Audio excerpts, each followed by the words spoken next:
हरे कृष्णा. तर लवकरच होळी येत आहे, त्याबद्दलच आज आपण चर्चा करणार आहोत. तर या दिवशी आपल्याला या वर्षीची होळी जी आहे अशुभ का मानली जात आहे, किंवा होळी पौर्णिमा म्हणजेच हुताशनी पौर्णिमा कधी येत आहे, आणि 3 मार्चला होळी दिवस आहे. आणि होलाष्टक जे आहे 24 फेब्रुवारी ते 3 मार्च या कालखंडात होलाष्टक मानले जात आहे. तर या होलाष्टक मध्ये काय करायचं आहे किंवा काय करायचं नाही, किंवा होळीपर्यंत आपल्याला कोणती देवाची सेवा करायची आहे, हे देखील आज आपण बघणार आहोत. या वर्षीची होळी का अशुभ मानली जात आहे याच्याबद्दल आपण चर्चा करणार आहोत. तर बघा, जे होलाष्टक जे आहे ते 24 फेब्रुवारी ते 3 मार्च या कालखंडात येणार आहे. आणि हा होळीपासून त्याच्या आधी 8 दिवसाचा काळ हा होलाष्टक म्हणून ओळखला जातो. मग या काळात आपल्याला काय करायचं आहे किंवा काय करू नये, तर बघा, होलाष्टक जे आहे आपल्या शास्त्रानुसार असे मानले जाते, या काळात हा अशुभ टायमिंग किंवा अशुभ पिरियड असा मानला जातो. मग या काळात आपल्याला अशुभ कार्य म्हणजे शुभ कार्य करायचे नाहीये. तर जे की गृहप्रवेश असेल, वैवाहिक विवाह असेल, किंवा जे 16 संस्कारांपैकी जे आपल्याला जे संस्कार सांगितले जातात ते कार्य आपल्याला करायचे नाहीयेत. किंवा नामकरण सोहळा असतो, किंवा गृहप्रवेश असतो, किंवा नवीन घराची पायाभरणी असते, या कोणत्याही गोष्टी आपल्याला या काळात करायच्या नाहीयेत. होता होईल एवढ्या आपल्याला या काळात या गोष्टी टाळायला पाहिजेत, हे आपलं शास्त्र सांगतं.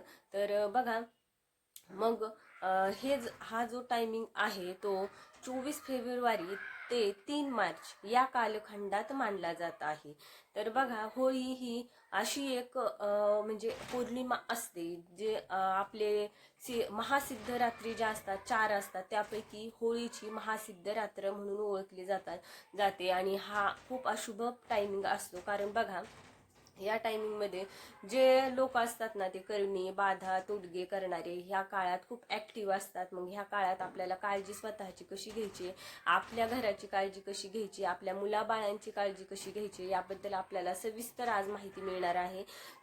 त्याआधी तुम्हाला माझे व्हिडिओ आवडत असतील तर चॅनलला सबस्क्राईब करा आणि जास्तीत जास्त लोकांपर्यंत हा व्हिडिओ शेअर करा.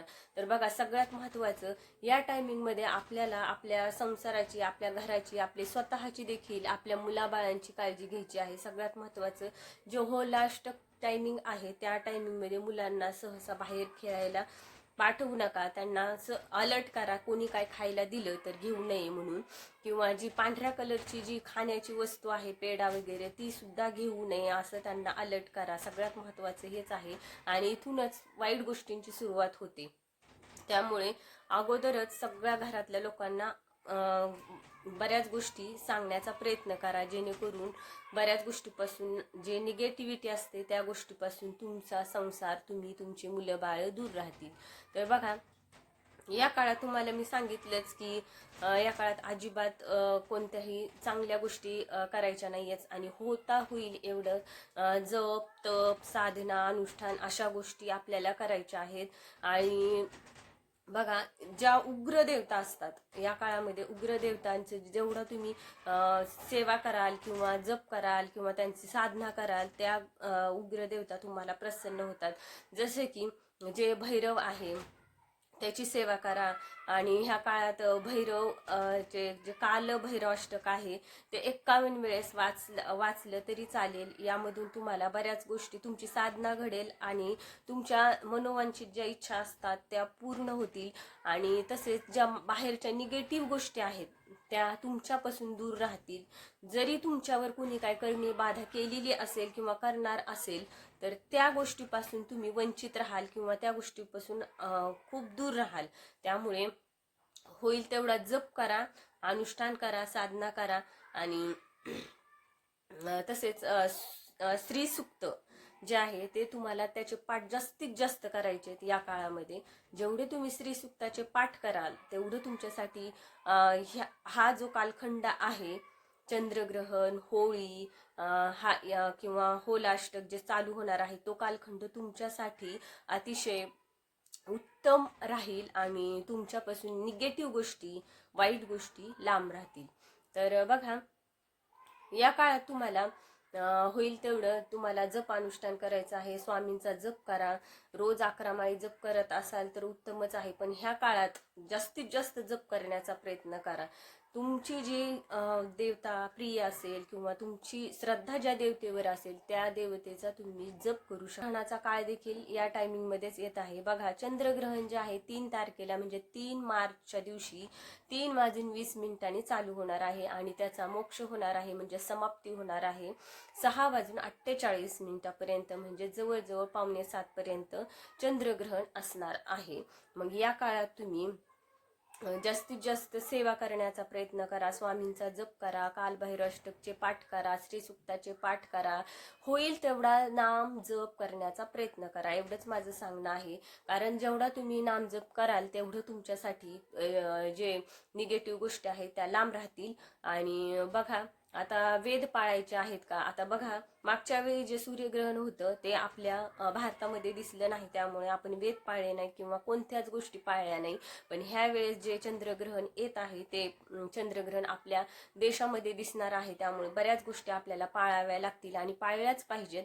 बघा, आता वेद पाळायचे की नाही, तर बघा, वेद पाळलेच पाहिजेत. ज्या गरोदर महिला आहेत किंवा जे बालवृद्ध आहेत किंवा बालक आहेत किंवा अशक्त व्यक्ती आहे, आजारी व्यक्ती आहे, वृद्ध लोक आहेत, त्यांनी हे वेद पाळणं खूप महत्वाचं आहे. तर वेद पाळणं म्हणजे काय, तर त्या टायमिंग मध्ये तुम्ही काहीही खाऊ नका. तर वेद काळात तुम्ही काहीही खाऊ नका किंवा खाण्याच्या ज्या गोष्टी आहेत त्या टाळण्याचा प्रयत्न करा. जास्तीत जास्त देवाचं करण्याचा प्रयत्न करा. आणि तसेच या दिवशी तुम्हाला तुमचे जे जेवणाचं काही साहित्य असेल, पीठ असेल, पाणी असेल, त्याच्यामध्ये तुळशीची पानं टाका आणि त्यानंतर ते यूज करा ग्रहण संपल्यानंतर. तर बघा, या छोट्या छोट्या गोष्टी असतात त्या आपण पाळू शकता, ज्यामध्ये आपल्याला कोणत्याही गोष्ट किंवा जास्त कष्ट करण्याची गरज नाहीये. त्यामुळे ह्या सगळ्या गोष्टी तुम्ही पाळा. आणि बघा, ग्रहण संपल्यानंतर जे आपल्याला देवाची पूजा करायची असते ते देव तुम्ही पूजा करा, स्वच्छ त्यांना आंघोळ घाला आणि त्यानंतर तुम्ही जे रात्रीचं जेवण आहे ते तुम्ही करू शकता. आणि बघा, अमावस्या पौर्णिमेला आणि रविवारी तुळशीचं पान अजिबात तोडायचं नाहीये, त्यामुळे आधीच्या दिवशीच तुम्ही तुळशीची पानं तोडा, जेणेकरून तुम्हाला चंद्रग्रहणात प्रत्येक वस्तूमध्ये किंवा जे तुमचे खाण्याच्या वस्तू आहेत त्याच्यामध्ये तुम्हाला किंवा पाण्यामध्ये तुळशीचं पान टाकता येईल. बघा, तर ह्या सगळ्या गोष्टी पाळायच्या आहेत. आणि होईल तेवढं तुम्ही देवदेव करा, देवाचं नामस्मरण करा, याच्यातच सगळं आहे. आणि बघा, नामस्मरणाने आपल्याला आधार फक्त नामस्मरणाचा आहे, देवाचा आहे.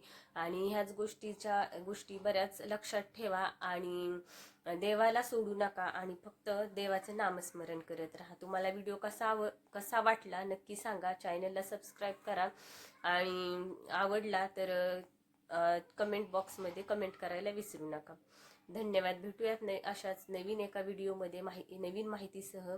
तोपर्यंत धन्यवाद. श्री स्वामी समर्थ. रामकृष्ण हरी.